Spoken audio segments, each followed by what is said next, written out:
പ്രിയപ്പെട്ടവരെ, സന്തോഷത്തിന്റെയും സമാധാനത്തിന്റെയും ഈ ക്രിസ്മസ് വേളയിൽ നമുക്കൊരുമിച്ചു കൂടാൻ സാധിച്ചതിൽ ദൈവത്തിന് നന്ദി പറയുന്നു.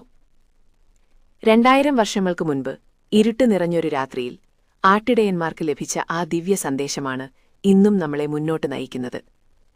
ലൂക്കായുടെ സുവിശേഷത്തിൽ ആ വരികൾ ഇപ്രകാരമാണ്: ഭയപ്പെടേണ്ട, ഇതാ സകല ജനത്തിനും വേണ്ടിയുള്ള വലിയ സന്തോഷത്തിന്റെ സദ്വാർത്ത ഞാൻ നിങ്ങളെ അറിയിക്കുന്നു. ജീവിതത്തിലെ പ്രതിസന്ധികളിലും രോഗങ്ങളിലും ഭാവിയെക്കുറിച്ചുള്ള ആശങ്കകളിലും പെട്ടുഴലുന്ന മനുഷ്യനോട് ദൈവം പറയുന്ന ആദ്യത്തെ വാക്ക് ഭയപ്പെടേണ്ട എന്നാണ്.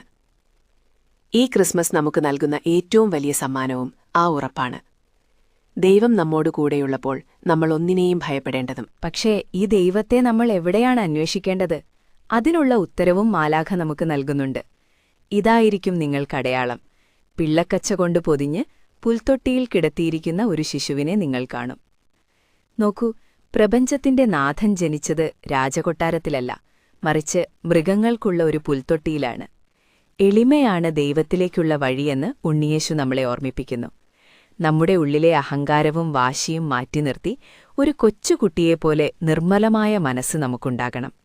ആഡംബരങ്ങളിലല്ല, മറിച്ച് പാവപ്പെട്ടവനെ സഹായിക്കുന്നതിലും പരസ്പരം സ്നേഹിക്കുന്നതിലുമാണ് ദൈവം വസിക്കുന്നത്. ആ പുൽക്കൂട്ടിലെ വെളിച്ചം നിങ്ങളുടെ ജീവിതത്തിലെ എല്ലാ ഇരുട്ടിനെയും മാറ്റും. ഭയമില്ലാതെ സന്തോഷത്തോടും സമാധാനത്തോടും കൂടി ജീവിക്കാൻ ഉണ്ണിയേശു നിങ്ങളെ അനുഗ്രഹിക്കട്ടെ. എല്ലാവർക്കും ഹൃദയം നിറഞ്ഞ ക്രിസ്മസ് ആശംസകൾ.